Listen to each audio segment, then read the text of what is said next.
नमस्कार, मैं डॉक्टर पूनम जायसवाल। आज हम बायोफाइटा के 17th पार्ट में पॉलीट्राइगम के स्पोरोफिटिक जनरेशन और अल्टरनेशन ऑफ जनरेशन की क्या प्रक्रिया है उसके बारे में पढ़ेंगे। सबसे पहले छोटा सा परिचय। मेल एंड फीमेल गैमीट्स के फर्टिलाइजेशन के बाद जो फर्स्ट सेल बनती है दैट इज oospore, जिसको हम जाइगोट भी कहते हैं। यही oospore जो है that is the first stage of sporophytic generation. Sporophytic generation की पहली स्टेज यहीं से स्टार्ट हो जाती है। जो oospore होता है that gradually passes into embryo. इसका मतलब है कि जो oospore होता है ये धीरे धीरे एम्ब्रियो में चेंज हो जाता है। इसका डिवीजन होता है जिसके बाद ये एम्ब्रियो बनाता है और यही एम्ब्रियो जो है ultimately gives rise to sporogonium. Sporophytic generation जो स्पोरोफाइट बनती है वो इसी एम्ब्रियो से बनती है।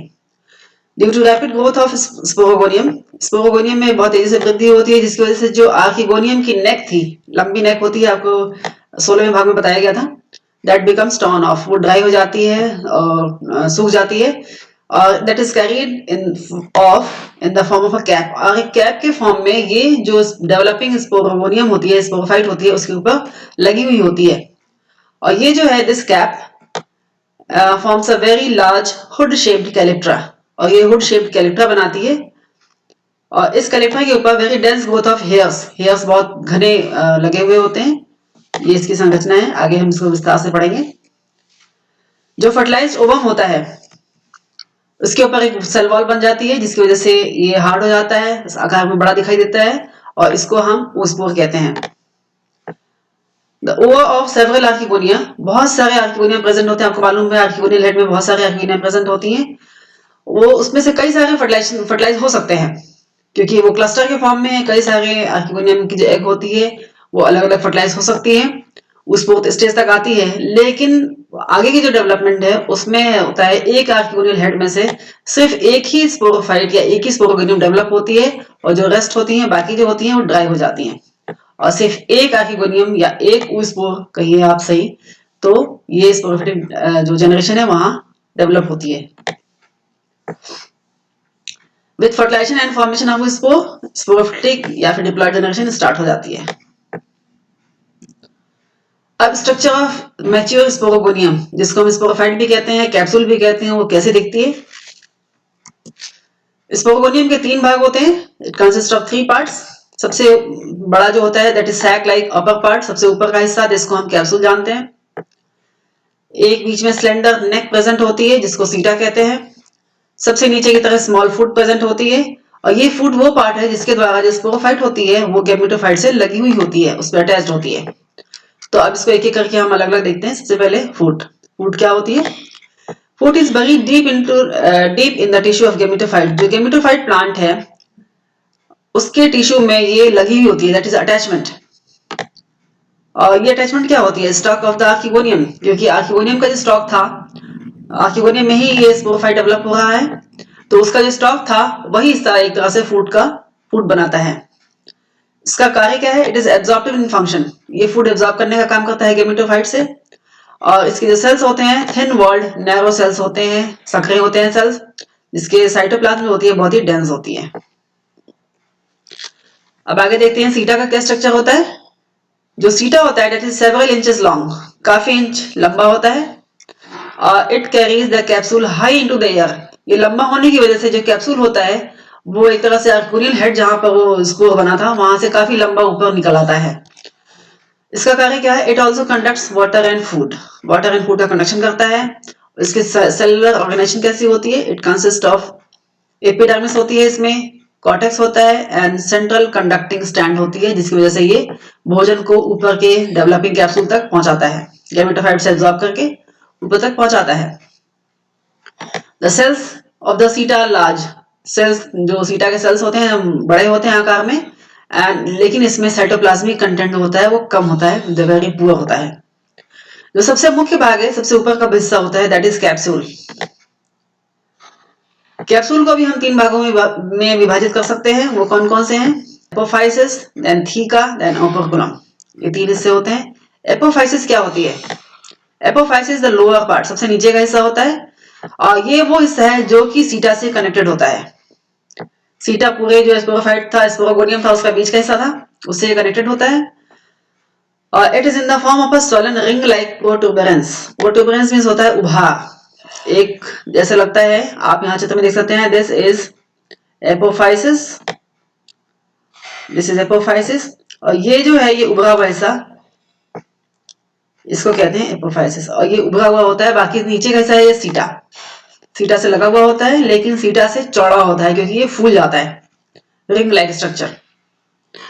इसके जो सेल्स होते हैं देट आर थिन वॉल्ड, पतले सेल वॉल वाले होते हैं, कलर में ग्रीन होते हैं and loosely arrange. Apophysis is the main photosynthetic region of the capsule. वजह ये कि दे आर ग्रीन, उसमें फोटोसिंथेटिक पिगमेंट्स पाए जाते हैं, इसलिए फोटोसिंथेसिस का कार्य भी करते हैं। Next part is theca. Theca जो होता है वो कैप्सूल का बीच वाला हिस्सा होता है,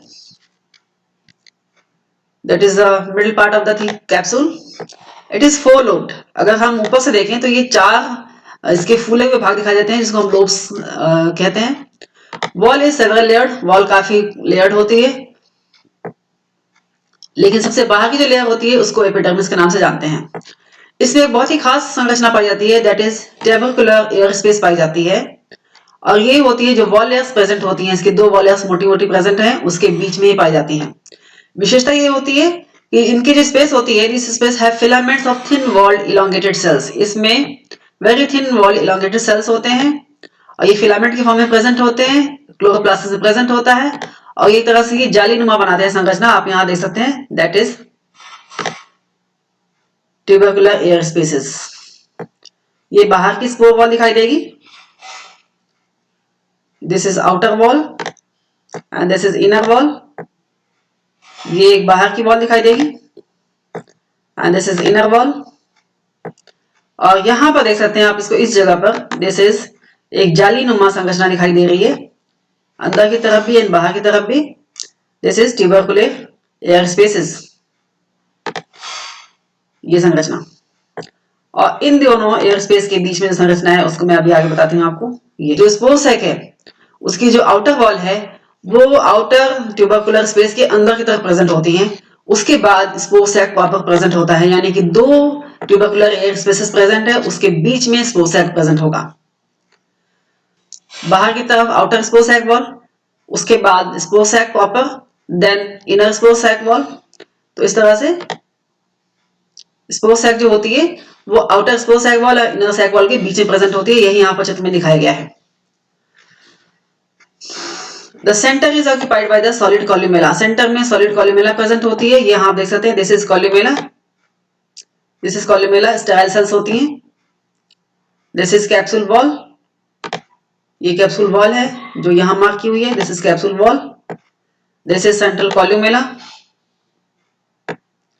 this is outer air space जो बाहर की तरफ प्रेजेंट है, ये वाली line, and this is inner air space. और इन दोनों के बीच में यहां पर प्रेजेंट है spore sac, this is spore sac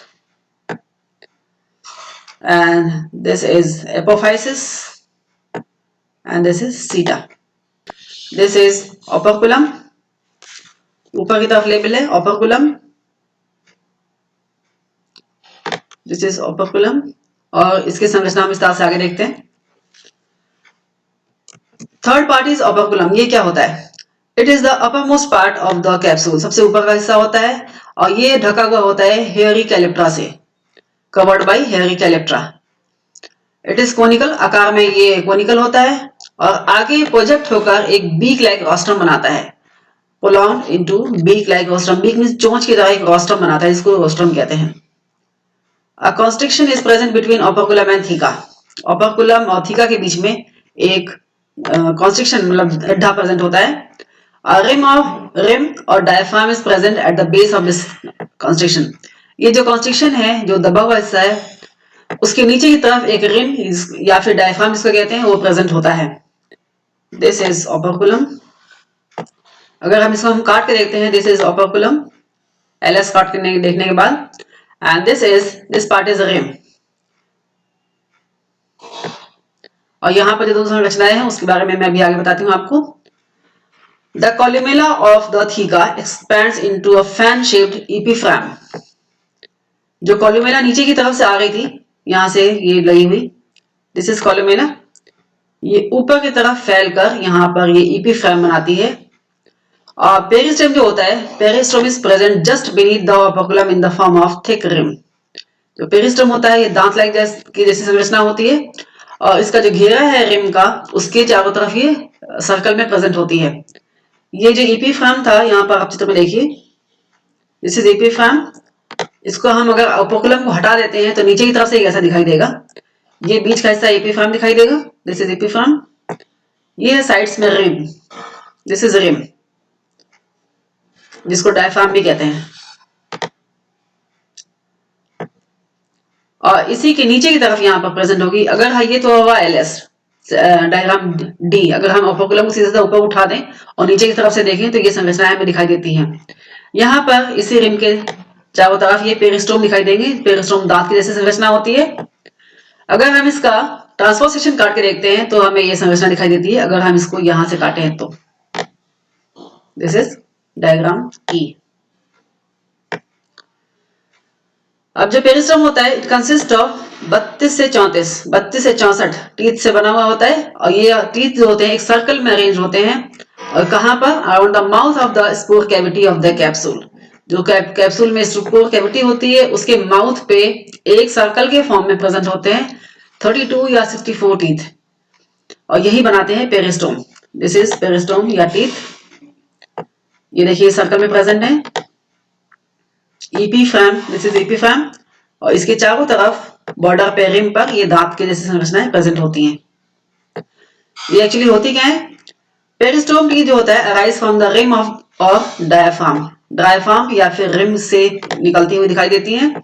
teeth actually क्या होते हैं? Teeth are bundles of thickened fibre cell. Teeth actually दांत नहीं होते, कैल्शियम कार्बोनेट के बने हुए नहीं होते। दीज आर फाइबर सेल्स होते हैं जो कि बंडल्स में बहुत ही टाइटली पैक्ड प्रेजेंट होते हैं। और these are regularly arranged in crescent form resembling the spokes of the wheel. जैसे पहिए के व्हील स्पोक्स होते हैं उस तरह से अरेंज होती हैं। अब स्पोरोगोनियम डेवलप कैसे होता है? स्पोरोगोनियम का डेवलपमेंट सबसे पहले ऊस्पोर से स्टार्ट होता है।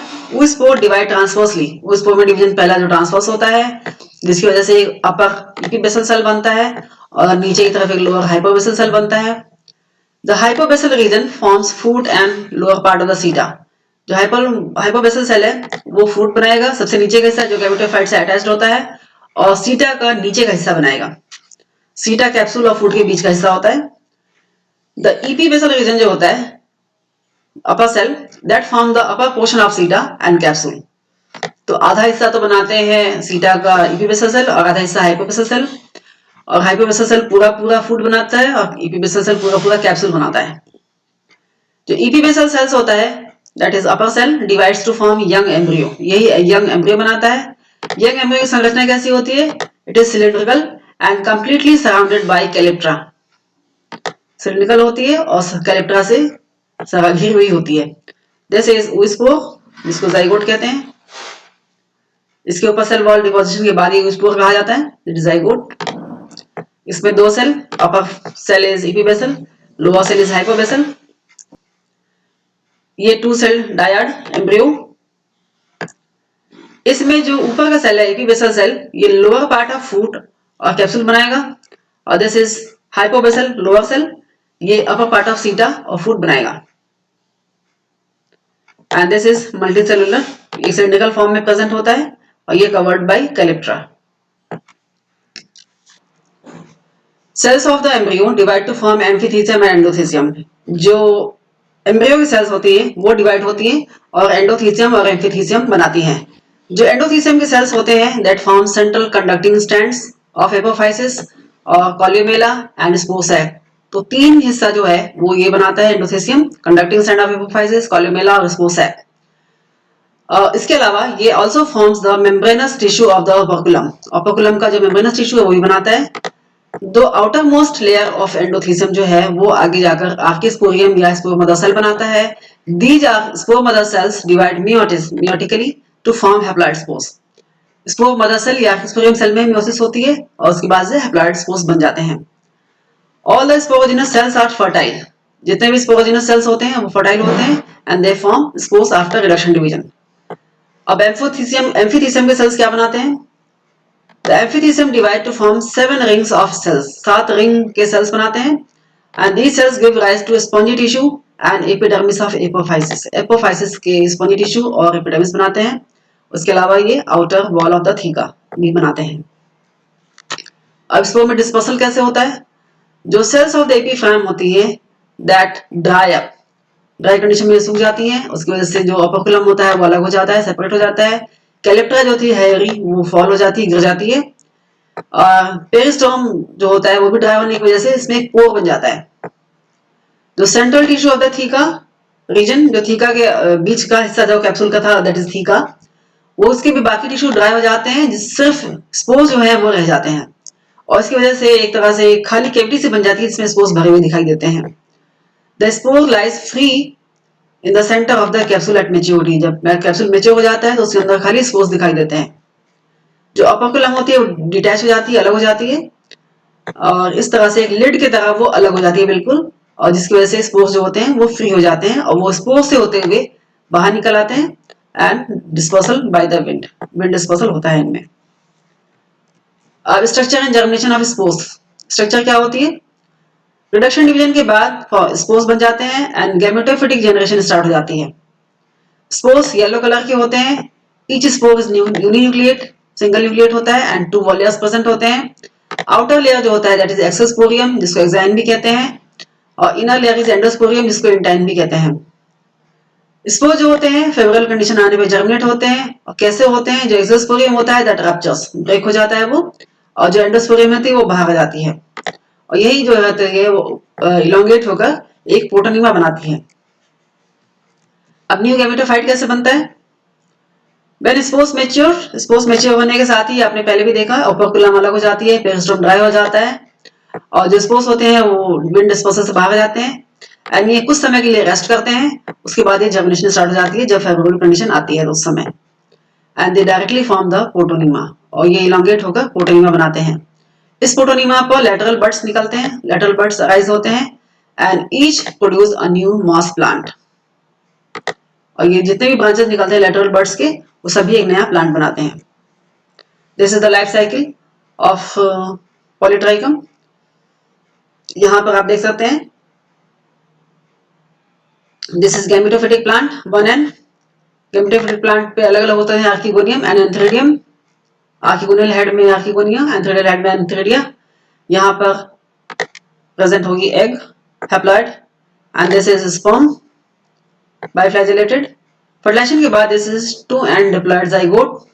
ये वॉल लेयर डिपॉजिट के बाद, डिपॉजिट होने के बाद ये स्पोर बनाएगा. उसके बाद ये बाइसेल्ड एम्ब्रियो, फिर ये इलोंगेट हो जाता है, ओपर्कुलम के अंदर ये मिड रहता है. उसके बाद ये this is fully developed capsule sporogonium. This is 4 lobed होती है. This is outer tubercular air space, ये दो, और इन दोनों के बीच में दिस इज स्पोर सैक. इस तरह से हमें 4 स्पोर सैक दिखाई देंगे. और इसमें होता है स्पोर मदरसेल में मेयोटिक डिवीजन होने के बाद ये हैप्लॉइड स्पोर्स. हैप्लॉइड स्पोर्स जो होते हैं जर्मिनेट होते हैं, प्रोटोनिमा बनाते हैं, and this protonema either directly या तो सीधा वो गैमेटोफिटिक प्लांट बनाती है, या फिर उसमें लेटरल बड्स निकलते हैं, वो लेटरल बड्स गैमेटोफिटिक प्लांट बनाते हैं. नेक्स्ट, अल्टरनेशन ऑफ जनरेशन कैसे होता है? पॉलीट्राइकम में हेटेरोमॉर्फिक अल्टरनेशन ऑफ जनरेशन होता है. हेटेरोमॉर्फिक कहने मतलब है संरचना के आधार पर ये 2 तरह के होते हैं. गैमेटोफाइट की संरचना अलग होती है और स्पोरोफाइट की अलग होती है. गैमेटोफाइट इज अ प्लांट, जो ग्रीन प्लांट हमें दिखाई देती है that is gametophyte. It is haploid. ये एंथ्रेडिया एंड आर्किगोनिया बनाता है. एंथ्रेडिया में एंथ्रोजॉइट्स बनते हैं और आर्किगोनिया में एग बनती है. एंथ्रेडिया एंड आर्किगोनिया में बनने वाले एग एंथ्रोजॉइट्स, एग या spores fuse to form diploid oospores. उसके बाद स्पोरोफाइट बनता है. oospore is the first stage of sporophytic generation. यहाँ से डिप्लॉयड जनरेशन स्टार्ट हो जाती है, और इसमें हैप्लॉइड स्पोर्स बन जाते हैं. कब? जब स्पोर मदर सेल में मियोसिस होती है. इस तरह से spore is the first stage of gametophyte. जो स्पोर्स होते हैं ये जर्मिनेट होते हैं और प्रोटोनिमा बनाते हैं, और यही प्रोटोनिमा आगे जाकर गैमेटोफिटिक प्लांट बनाती है. यही चीज आपको यहाँ पर चित्र में दिखाई गई है. This is gametophyte N, antheridium N, archegonium N, egg cell N, antherozoid N. यहाँ पर फर्टिलाइज होने के साथ ही स्पोर बन गया that is 2N diploid. And this is sporogonium 2N, capsule 2N, spore mother cell 2N, spore cell में meiosis हो जाती है, इसलिए वापस ये एन हो गया और यहाँ से गैमेटोफिटिक स्टेज स्टार्ट हो जाती है। तो इस तरह से यहाँ से लेकर यहाँ तक की जो सेल्स होती है स्टेज है इधर की, that is sporophyte and this is gametophyte. Thank you. आशा करती हूँ आपको टॉपिक समझ में आ गया होगा। आप इसमें दिए गए टेक्स्ट और डायग्राम के साथ अपने नोट्स तैयार कर सकते हैं। धन्यवाद।